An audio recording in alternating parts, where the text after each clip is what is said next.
Hello guys, welcome back to Zero Hour 365. So the channel is about learning from real journeys, that is success, struggle and everything in between. Today we have someone really special here, my friend CMA final rank holder, who is here to share his complete preparation strategy and the struggles he faced and the mindset that helped him clear one of the toughest exams. His journey is truly inspiring. If you are a CMA aspirant or planning to start your journey, so please do watch till the end. There is a lot of value coming up. Let's get started. Vinay, hi Vinay. Hi hi bro, నమస్తే. ఆ, ఎట్లున్నావు వినయ్, బాగున్నావా?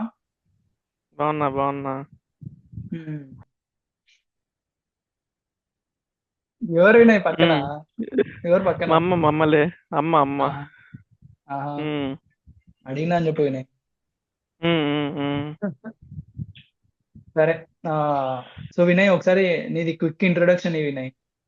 అంటే like CMI ఎలా join అయ్యావు, like మీ parents background ఏంటి, and CMI ఎప్పుడు clear okay. అయింది, లైక్ ర్యాంక్ ఏంటి, ఇవన్నీ ఒకసారి క్విక్ ఇంట్రో వినయ్.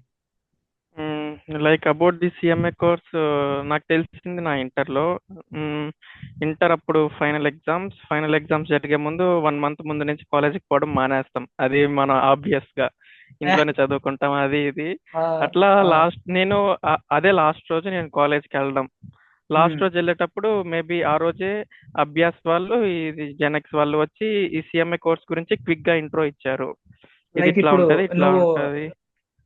1 minute, ఇది ఇది ఎప్పుడు ఉమ్, అంటే నీ ఫైనల్ ఎగ్జామ్స్ కి 1 month ముందు నువ్వు లాస్ట్ డే వెళ్తున్నావు అప్పుడు యా, కదా. ఈ నెక్స్ట్ మెయిన్స్ ఏం చేయాలి? అది ఇది, నెక్స్ట్ ఏం చేయాలి అది ఇది అంటా ఉన్నారు. తర్వాత అప్పుడు ఆలోచించా, ఈ ఎంసెట్ ఈ బీటెక్ ఇదంతా అవసరమా, ఎట్లా రొటీన్ అయిపోతది, అందరూ అదే చేస్తుంటారు అనేసి అప్పుడు మళ్ళీ వీళ్ళు చెప్పింది గుర్తొచ్చింది. ఓ ఇలా ఒక కోర్స్ ఉంది కదా సిఎంఏ, ఒకసారి ఇది జాయిన్ అయ్యి ట్రై చేద్దాము, ఇది మేబీ కొంచెం యూనిక్ వేలో ఉంది, అందరూ రొటీన్ తీసుకునేది కాకుండా కొంచెం యూనిక్ గా ఉందనేసి అప్పుడు డెసిషన్ తీసుకున్నాము. ఇంకా అట్లా సిఎంఏ కోర్స్, ఇంకా మన అభ్యాస అట్లా స్టార్ట్ అయింది. ఇప్పుడు ఫైనల్లీ అభ్యాస్ లో రాహుల్ వచ్చి జర్నీ కూర్చున్నావు. ఫైనల్ గా అక్కడికి వచ్చి కూర్చున్నాం. ఆ, అట్లా సో అయిపోయింది. ఇప్పుడు పేరెంట్స్ పేరెంట్స్ ఏంటి పేరెంట్స్ బ్యాక్గ్రౌండ్? నార్మల్, మదర్ వచ్చేసి హౌస్ వైఫ్, ఇంకా ఫాదర్ వచ్చేసి x ray technician. Normal middle class, below middle class చెప్పాలంటే. మంత్లీ ఫాదర్ ఎంత, ఒక 10 to 15K ఎర్నింగ్ అంతే. ఓకే. అట్లా. సో ఫైనల్ అటెంప్ట్ ఎప్పుడు ఇచ్చినావు వినయ్?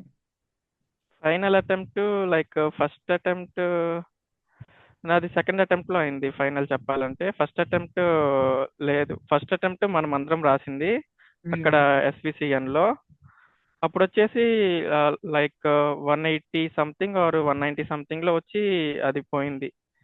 అంటే అన్ని టోటల్స్ 40+ వచ్చింది, కానీ అగ్రిగేట్ లో మిస్ అయింది. ఆ తర్వాత ఇంకా నెక్స్ట్ అటెంప్ట్ అన్నా ట్రై చేద్దాం అనేసి, ఇదంతా అయిపోయినాక ఒక 2 months తర్వాత నుంచి ఇంకా నేను చదవడం స్టార్ట్ చేశాను. అట్లా స్టార్ట్ చేశాక జూన్ అటెంప్ట్ ఇచ్చాను, జూన్ 2023. ఇంకా ఆ అటెంప్ట్ లో క్లియర్ అయింది, ఆల్ ఇండియా ర్యాంక్ 19th వచ్చింది. కాదు వినయ్, అంటే లైక్ ఫస్ట్ అటెంప్ట్ రాసినప్పుడు అవ్వలేదు బికాస్ ఆఫ్ సమ్ అవ్వలేదు. రీజన్స్. సో ఈ అటెంప్ట్ ఏది, నువ్వు ఫస్ట్ అటెంప్ట్ ఇచ్చింది December 2021 కదా? అవును, అప్పుడే మనం అందరం రాసినప్పుడు. సో మనం అందరం కలిసి రాసినప్పుడు December 2021 లో ఇచ్చినాము. అప్పుడు అగ్రిగేట్ లో మిస్ అయింది.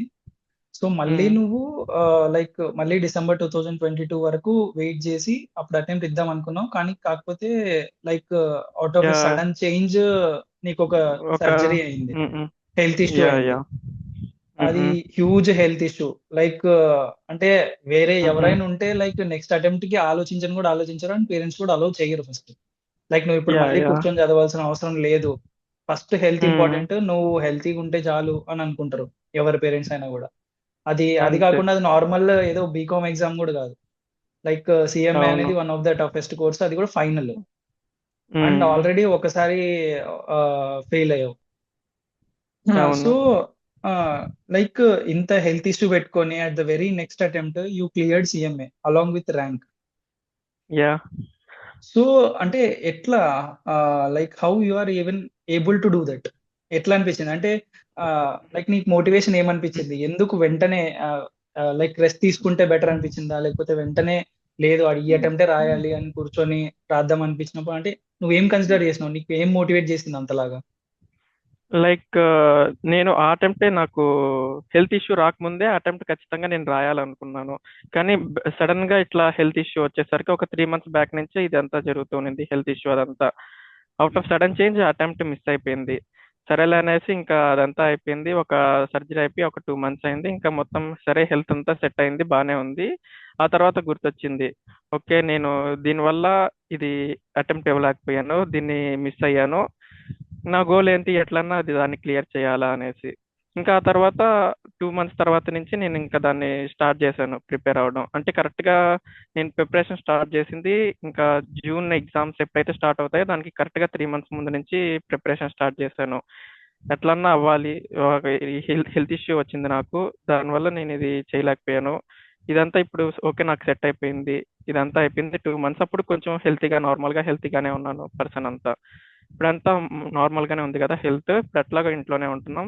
సరే చూసుకొని చదువుకొని ఇంకా అటెంప్ట్ ఇద్దాము, క్లియర్ అయితే అయ్యింది, లేకపోతే లేదు అని ఒక కాన్సెప్ట్ తో ఖచ్చితంగా ఇట్లా చదివేసి, ఆల్రెడీ అంటే ఎక్స్పీరియన్స్ ఉంది కదా లాస్ట్ టైం చదివింది, అట్లా మనకి ఎట్లా చదవాలో తెలుసు. అంటే ఎన్ని డేస్ ముందు స్టార్ట్ చేస్తే ఎట్లా అయిపోతుంది, ఏ సబ్జెక్ట్ ఎప్పుడు చదవాలి, అట్లా కొంచెం నాలెడ్జ్ ఉంటుంది కదా. ఇంకా నాలెడ్జ్తో ఒక 3 months ముందు నుంచి ప్రిపరేషన్ అట్లా స్టార్ట్ చేశాను. ఇంకా అటెంప్ట్ ఇచ్చేసాను. నాకు కరెక్ట్గా ఎగ్జామ్స్ అన్ని రాసి బయటకు వచ్చినప్పుడే అర్థమైపోయింది, ఖచ్చితంగా క్లియర్ అయితే అయిపోతుంది, అవ్వకపోతే ఇంకా మన చేతుల్లో ఏం లేదు అనేసి. అంటే ఎగ్జామ్ రాసినప్పుడు మనకు ఒక కాన్ఫిడెన్స్ వస్తుంది కదా, సెల్ఫ్ కాన్ఫిడెన్స్. ఓకే నేనైతే బాగానే రాశాను, నేను చదివిన దానికి నేను ఇక్కడ క్లియర్ చేశాను, న్యాయం చేశాను అని అప్పుడే అనిపించింది నాకు. సో ఇంకా వినయ్, అట్లా అంటే క్లియర్ రిజల్ట్ వచ్చిన అయిపోయింది. తర్వాత క్లియర్ అయిపోయింది. అండ్ ర్యాంక్ లిస్ట్ నువ్వే చూసుకున్నావా, లేకపోతే ఎవరైనా చూసి చెప్పినారా వినయ్? ర్యాంక్ లిస్ట్ అయితే నేను అసలు చూడలేదు. తర్వాత మేబీ ఒక 12కి అట్లా విక్రమ్ అన్న ఫోన్ చేశాడు. ఫోన్ చేసి మార్క్స్ అవన్నీ ఎట్లా వచ్చాయి అట్లా అడిగితే అప్పుడు చెప్తే, అప్పుడు నాకన్నా ముందే అన్న డిసైడ్ అయిపోయాడు, ఖచ్చితంగా ర్యాంక్ వస్తుంది, ఏదో ఒక ర్యాంక్ అయితే ఖచ్చితంగా వస్తుంది అని. అప్పటికి నాకు నమ్మకం లేదు, ఏంటి ఈ మార్క్స్కి ఎవడు ర్యాంక్ ఇస్తాడు అది ఇది అనేది.